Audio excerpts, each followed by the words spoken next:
Hi, it's your boy Joseph Flores Witchcraft, and today is May 14. And magpo-post ako ng video. Today is May 14, 6:38 a.m. And as you can see, guys, I have my witchcraft book, the Joseph Flores Witchcraft Curse Book. So may nilagay ako dito, of course. Basahin natin. This, I have gathered so much energy and power since January, nitong Semana Santa, the heat, all of this. It's all meant for something, and there's a reason why this all happening.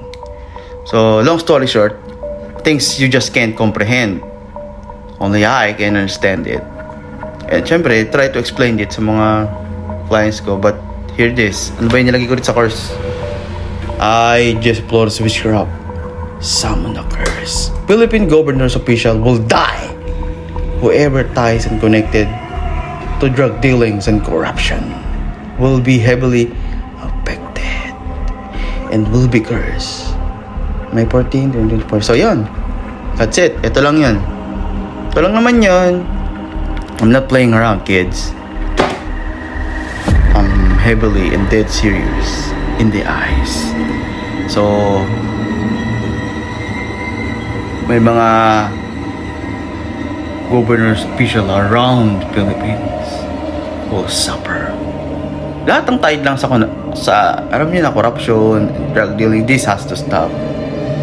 This all has to stop. I do this every year, and every year it gets more powerful. So nasa peak na ako talaga ng I can't just stop.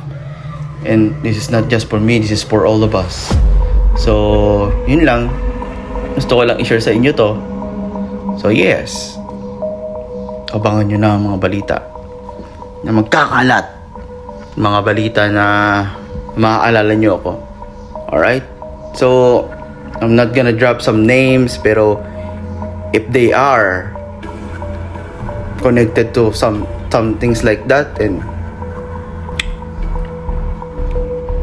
alam na. So yes, ito papaalam niya, Joseph Flores Witchcraft, your boy. Good morning.